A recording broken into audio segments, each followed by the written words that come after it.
warahmatullahi wabarakatuh. Halo teman-teman, saya atas nama Hamsia dengan NIM 24040755240 dari kelas C24F. Nah, di video kali ini saya akan menjelaskan beberapa materi terkait mata kuliah perkembangan peserta didik yang diampuh oleh Bapak Usman SPD MPD PhD.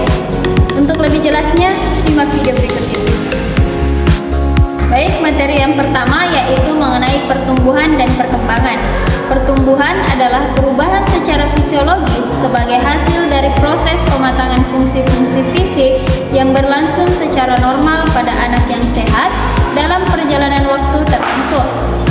Sedangkan perkembangan adalah perubahan-perubahan psikofisis sebagai hasil dari proses pematangan dari fungsi-fungsi psikis dan fisis pada diri anak yang ditunjang oleh faktor lingkungan dan proses belajar dalam passage waktu tertentu menuju kedewasaan. Adapun faktor-faktor yang dapat mempengaruhi pertumbuhan dan perkembangan peserta didik ada dua, yaitu faktor keturunan atau gen dan faktor pengalaman. Selanjutnya yaitu aspek-aspek pertumbuhan dan perkembangan peserta didik yang meliputi pertumbuhan fisik intelektual, emosi, sosial, bahasa, bakat khusus, sikap, nilai, dan moral.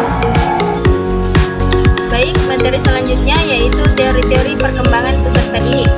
Nah, teori yang pertama yaitu teori psikoanalitis. Menurut Freud, perkembangan psikoanalitis mencangkup tingkah laku manusia yang justru didominasi oleh alam bawah sadar yang berisi ide, ego, dan superego. Yang kedua yaitu teori kognitif yang mencangkup teori Piaget yang mengemukakan bahwa anak-anak membangun secara aktif dunia kognitif mereka sendiri.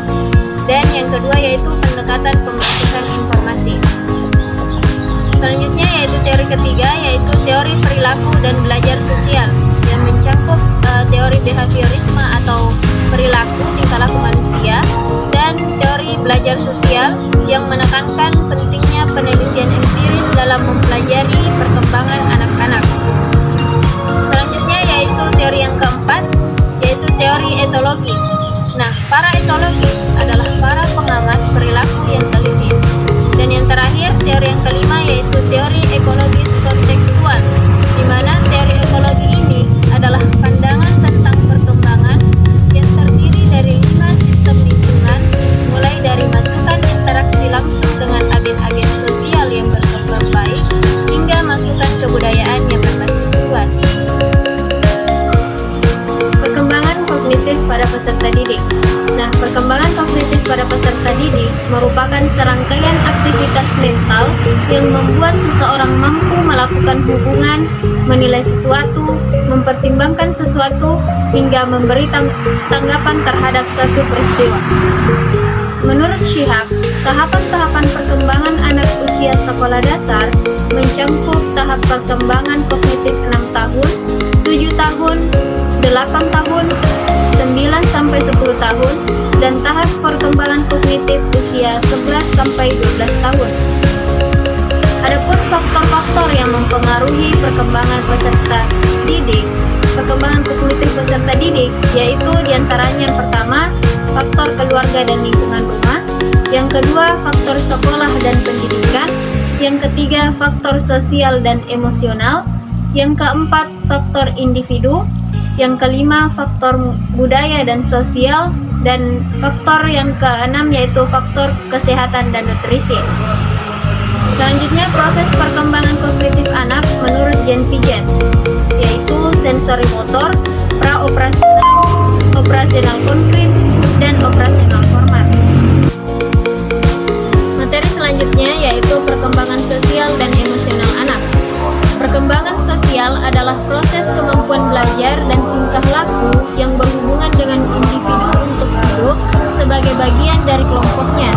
Sedangkan emosi merupakan suatu gejolak penyesuaian diri yang berasal dari dalam dan melibatkan hampir keseluruhan diri individu.